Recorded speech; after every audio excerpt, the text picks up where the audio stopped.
की झूठी साधो सच्ची गुरु की प्रीत है। पिछले 1.5 घंटे से सभी संत महात्मा, चाहे वो गीतों के माध्यम से, चाहे वो विचारों के माध्यम से, या अपने जीवन के अनुभवों के माध्यम से यही बता रहे हैं साथ संगत कि ये सत्य का दरबार है और ये अकाल पूरक पार ब्रह्म परमात्मा ही सत्य है। हमें इसी का आसरा लेना है और इसी के प्रति समर्पित होकर अपनी भक्ति करनी है। अभी जिक्र हुआ कि संसार किस तरीके से भक्ति करता चला जा रहा है। जग न जाने भक्ति क्या है, गुरु रिझाना भक्ति है। छोड़ के सारे रगड़े झगड़े प्रभु को पाना भक्ति है। साथ संगत, एक राजा था, वो अपने राज्य के भ्रमण पर निकला था। तो भ्रमण करते करते राजा की निगाह एक बच्चे पर गई जो कि मिट्टी से खेल रहा था। और वो बच्चा इतना मगन था कि राजा के आने का उसको जरा भी भान नहीं था कि वो जिस राज्य का रहने वाला है, उस राज्य का राजा उसके पास आकर अपने रथ को रोककर ये देख रहा है कि मैं खेल रहा हूँ। तो राजा को आश्चर्य हुआ। साथ संगत, राजा ने बच्चे से पूछा कि बेटा क्या कर रहे हो? तो बच्चे का जवाब कि मिट्टी का पुतला हूँ, मिट्टी से खेल रहा हूँ। इस जवाब को सुनकर जो राज्य का राजा था वो बहुत प्रभावित हुआ कि बच्चा तो छोटा है, मिट्टी से खेल रहा है, लेकिन इसकी बुद्धि प्रखर है, इसके अंदर चेतनता है। तो राजा ने बच्चे से कहा कि बेटा, तुमको मैं अपने राजमहल ले जाना चाहता हूँ। तो बच्चे ने कहा ठीक है, मैं आपके साथ चलूँगा, लेकिन मेरी 2 शर्तें हैं। तो राजा ने कहा कि क्या शर्त है तुम्हारी? तो बच्चे ने कहा कि पहली शर्त यह है कि आप जहाँ रहते हो मैं वहीं पे रहूँगा, आप मेरे साथ रहोगे। और दूसरी शर्त यह है कि जब मैं सो जाऊँगा या मैं जब जागृत अवस्था में रहूँगा तो आपको सब कुछ छोड़कर मेरे साथ रहना पड़ेगा। तो राजा ने सोचा कि ये कैसे संभव है?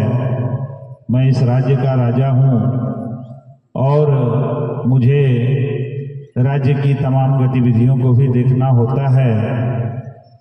तो उसने, राजा ने कहा कि बेटा, ये तो संभव नहीं है कि मैं तुम्हारे पास रहूं और जब तुम सो जाओ तब भी मैं जगा रहूं और तुम्हारी चौकीदारी करता रहूं।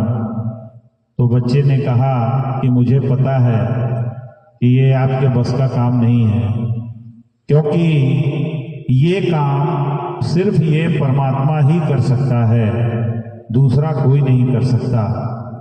तो साथ संगत, इस कहानी का भाव ये है कि ये निराकार पार ब्रह्म परमात्मा, जिसकी जानकारी सद्गुरु माता जी की कृपा से हमें हुई है, जो कि हमारे अंग संग है।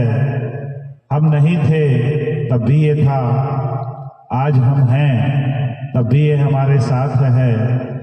हम इस जहां से चले जाएंगे तब भी ये परमात्मा का ये जो स्वरूप है, निराकार स्वरूप है, जो जर्रे जर्रे में समाया हुआ है, ये इसका अस्तित्व ऐसे ही रहेगा। साथ संगत, युगों युगों से संत महात्मा यही फरमान देते चले आ रहे हैं। कबीर साहब को कहना पड़ा कि बैठा पंडित पढ़े पुराण, बिन देखे का करे बखान, मैं कहूँ आँखन की देखी, वो कहे कागज की लेखी। आज भी वही हो रहा है साथ संगत। बड़े बड़े विद्वान, अभी कुंभ का भी जिक्र हुआ आपके सामने, उस कुंभ महापर्व में पूरे भारत ही नहीं, दुनिया से भी बहुत सारे लोग आए हुए हैं। बहुत सारे नागा साधु भी पहुंचे हुए हैं, लाखों की संख्या में। बहुत सारे लोग कुंभ स्नान करने के लिए भी जा रहे हैं। अभी आपको महात्मा जी ने ये भी बताया कि जा तो सब रहे हैं, लेकिन बहुत सारे वापस भी नहीं आ रहे हैं। तो साथ संगत, ये अज्ञानता है, क्योंकि ये निराकार पर ब्रह्म परमात्मा जिसकी लगता सदगुरु माता जी की कृपा से हमें हुई है, ये तो सर्वव्यापी है। भक्ति करने के लिए ये कहीं नहीं लिखा साथ संगत कि हमें भक्ति करने के लिए अपने शरीर को कष्ट देना पड़ेगा। अभी दास म्योरपुर घर गया था, वहां से लौट रहा था तो दास के मजला भैया बैठे हुए थे दुकान पर, तो दास रुका, सोचा उनका आशीर्वाद लेके फिर आगे बढ़ेगा। तो भतीजा भी दास का गया हुआ है, भतीजे का परिवार भी कुंभ में स्नान करने के लिए गया हुआ है। तो पूछे मजला भैया से अपने कि वो लोग कहाँ हैं, तो बताए कि स्नान तो हो गया है, लेकिन चूंकि आज प्रधानमंत्री मोदी जी को भी स्नान करना है तो रास्ता वन वे हो गया है। तो वन वे होने की वजह से उन लोगों को 10 किलोमीटर पैदल चलना पड़ेगा। अब आप कल्पना कीजिए साथ संगत कि भतीजा है, उसकी पत्नी है, छोटे बच्चे हैं, तो मान लीजिए हम सभी वयस्क हैं तो 10 किलोमीटर पैदल हम लोग चल सकते हैं, चल लेंगे। लेकिन अब वो छोटे छोटे बच्चे हैं, उस कार्यक्रम के वजह से रूट का डाइवर्जन कर दिया गया है। गाड़ी उनकी 10 किलोमीटर पहले खड़ी है। अब सभी के सभी पैदल उस गाड़ी तक जब जाएंगे, उस पैदल जाने में मान लीजिए जो वयस्क है वो जो है पीड़ा को सह लेगा, लेकिन जो छोटे छोटे बच्चे हैं उनको कितनी कठिनाई है साथ संगत। तो दास का इस घटना का जिक्र करने का भाव यही है कि ऐसा एक नहीं, जो भी जा रहे हैं ऐसा सबके साथ हो रहा है। गाड़ी आपकी दूर ही खड़ी हो जा रही है, दूर से जहां गाड़ी खड़ी होगी वहां से आप प्रयाग तक पैदल जाएंगे।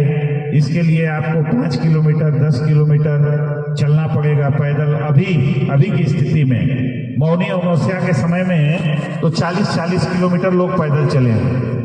40 किलोमीटर जाना और 40 किलोमीटर आना, आप कल्पना कीजिए।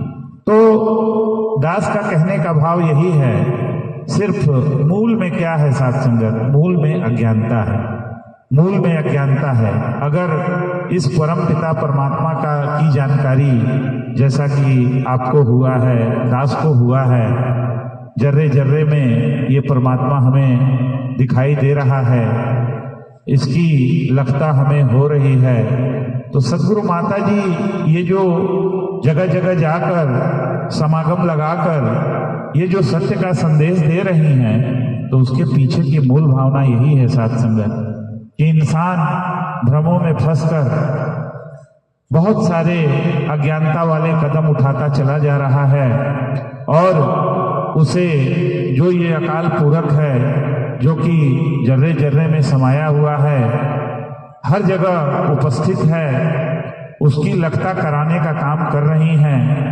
इसी कुंभ के वजह से सदगुरु माता जी का यूपी का कार्यक्रम भी कैंसिल हो गया, जैसा कि आप सभी को विदित है, जानकारी है।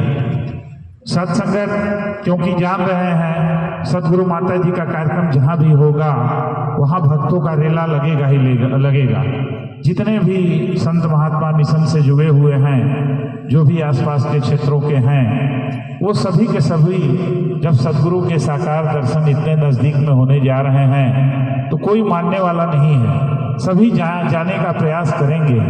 तो उसमें साथ संगत जैसे कुंभ में जाने वालों को, आने वालों को कितनी असुविधा, कितना सारा एक्सीडेंट हो रहा है, कितने लोग अकाल मृत्यु को प्राप्त हो जा रहे हैं। तो इन सभी परेशानियों से बचाने के लिए सदगुरु माता जी ने अपना प्रोग्राम कैंसिल किया, ताकि जो हमारे ब्रह्मज्ञानी संत हैं उन्हें कोई प्रकार की, किसी प्रकार की परेशानी न हो। क्योंकि इस समय हम जाएंगे समागम के लिए तो कहीं हमें जाम मिलेगा, कहीं जो है तमाम तरह की परिस्थितियां बनती बिगड़ती नजर आएंगी, तो उसमें जो है हम सभी को असुविधा होगी। इन सब बातों का ध्यान रखते हुए सदगुरु त्रिकालदर्शी होता है साथ संगत। सदगुरु माता जी को हर चीज की जानकारी है और ये समर्थ होता है, सब कुछ करने वाला है साथ संगत। अभी कुंती बहन जी ने जिक्र किया कि किस तरीके से पवन का तबीयत कल खराब था और आज वो आपके पास वो बैठा हुआ है।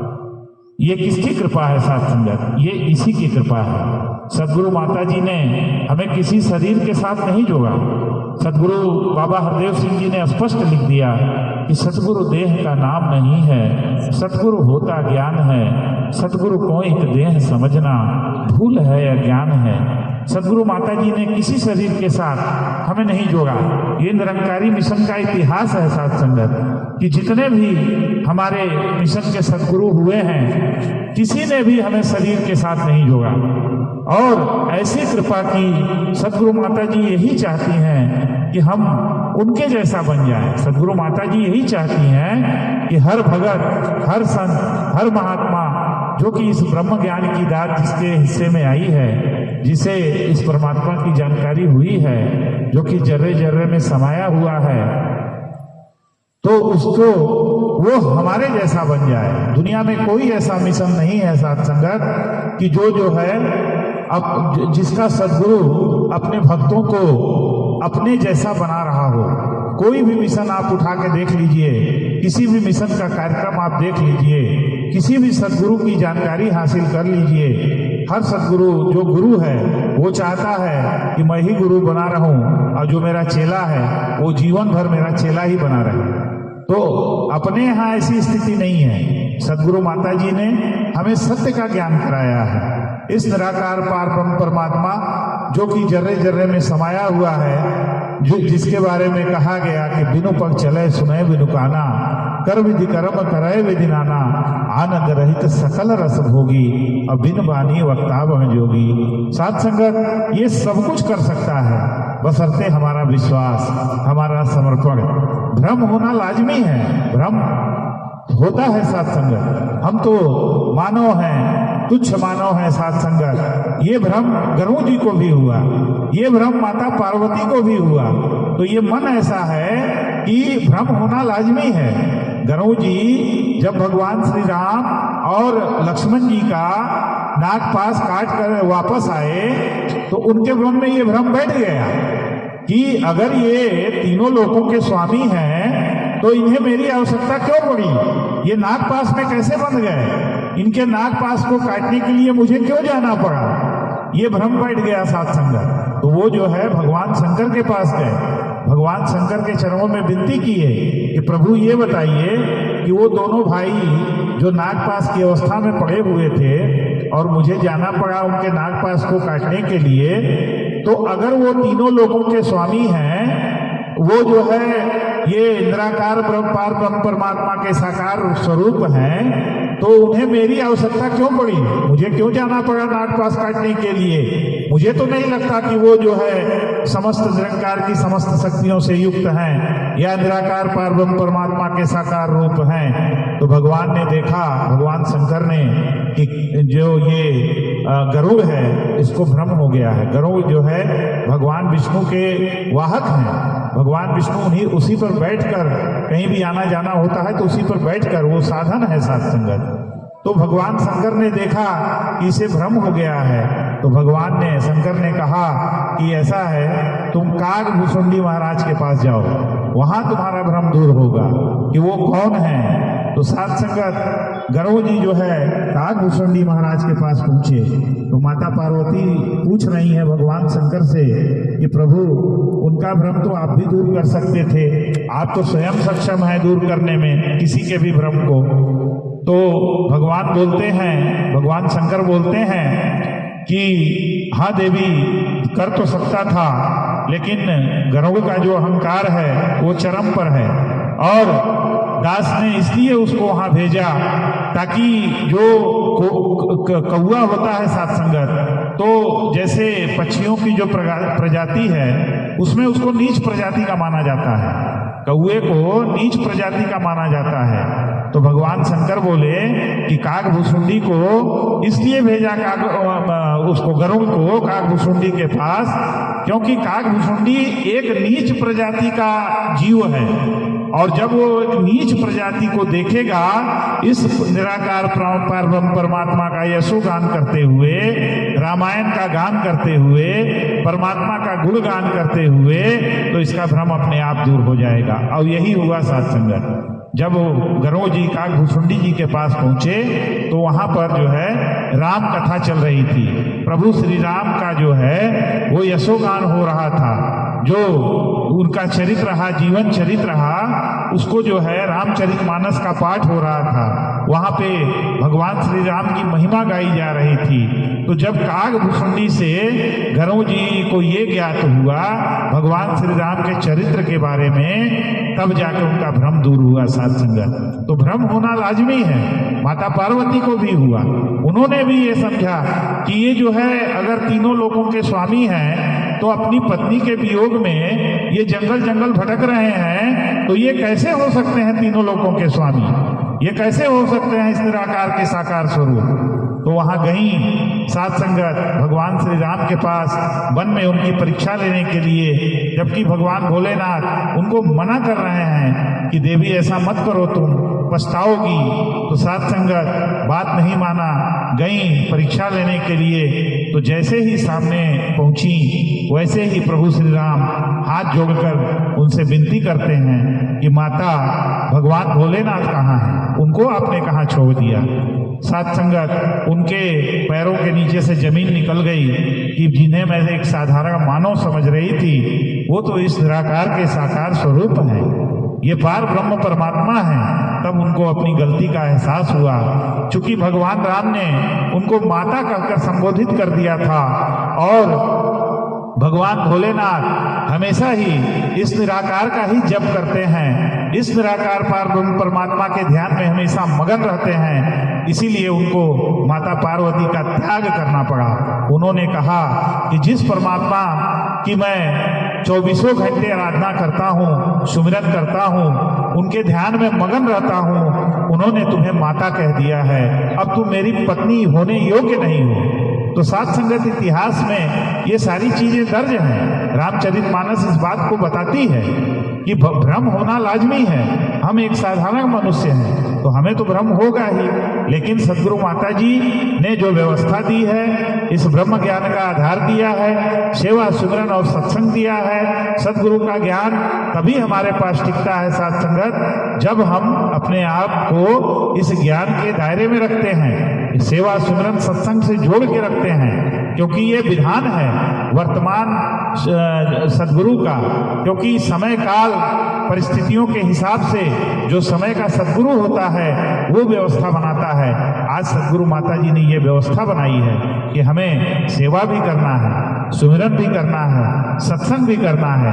दास देख रहा है एक दो बहनें आई हैं जो कि बहुत दिनों के बाद आई हैं, तो मैं यही कहना चाहूंगा उन बहनों से कि गुरु से बेमुख होकर बंदा चैन कभी नहीं पा सकता। अगर आप गुरु दर से जुड़ गई हैं तो इस दर पर जुड़े रहिए। सदगुरु माता जी की कृपा से ये व्यवस्था मिली है, ये दर मिला है, ये सच्चा दर मिला है। सारी भटकन माता जी ने खत्म किया है, हमारे भ्रमों को दूर किया है, हमें इकमिक वाली अवस्था प्रदान की है, क्योंकि जो ब्रह्म ज्ञानी होता है, सदगुरु माता जी ने हमें जो है जीते ही स्वर्गवासी बना दिया है, क्योंकि हम इस निराकार परब्रह्म परमात्मा को देख रहे हैं, इसके सामने जो है अपनी अर्जी को लगाते हैं। कहा भी गया साथ संगत कि सुख दुख इस संसार में सबका हो को होए, ज्ञानी काटे ज्ञान से अज्ञानी काटे रोए। अभी बहन लीलावती जी भी अपने घर की परिस्थितियों का यहाँ जिक्र की हैं। दास भी घर गया था इनके, और भी संत महात्मा बहने गए थे, सभी ने यही कहा कि इनको सत्संग में आना पड़ेगा, क्योंकि ये गुरु की व्यवस्था है साथ संगत। घर रह के वो काम नहीं बनने वाला है, और उनके जीवन में जितना कष्ट इस मालिक ने दे दिया है, उस कष्ट को काटने का एक ही तरीका है कि वो सेवा सिमरन और सत्संग से जुड़े। जब वो जुड़ेगी तो उनके कष्टों का नाश हो जाएगा। जैसे हमारे आपके मन की अवस्था है, जैसे हमारे आपके जीवन में सुख है, समृद्धि है, इस ज्ञान की बदौलत उनके जीवन में भी आ जाएगा। लेकिन ये भक्ति एकल है साथ संगत, ये स्वयं को ही करनी पड़ती है। ऐसा नहीं है कि अगर हम करेंगे तो इनको फायदा होगा, ये करेंगे तो इनको फायदा होगा, ऐसा नहीं है। इसको जिसको फायदा चाहिए, जिसको जो है इस मालिक का ज्ञान चाहिए, जिसको इस मालिक की कृपा चाहिए, उसको भक्ति करनी पड़ेगी। उस दिन यहाँ पे कार्यक्रम हुआ था तो महात्मा महेंद्र जी ने जिक्र किया था कि भगवान कृष्ण जो है जब दीप दान हो रहा है तो कुछ दीपों को अपनी तरफ ही कर रहे हैं। तो माता यशोदा पूछती हैं कि केशव, हे कान्हा, तुम जो है बहुत सारी दीपें बह रही हैं, किन किन दीपों को अपनी तरफ करोगे? तो उन्होंने स्पष्ट कहा कि हे माँ, ये जो है जो दीप मेरी तरफ आ रहे हैं मैं उन्हीं की रक्षा करूंगा, मैं उन्हीं को बचाऊंगा।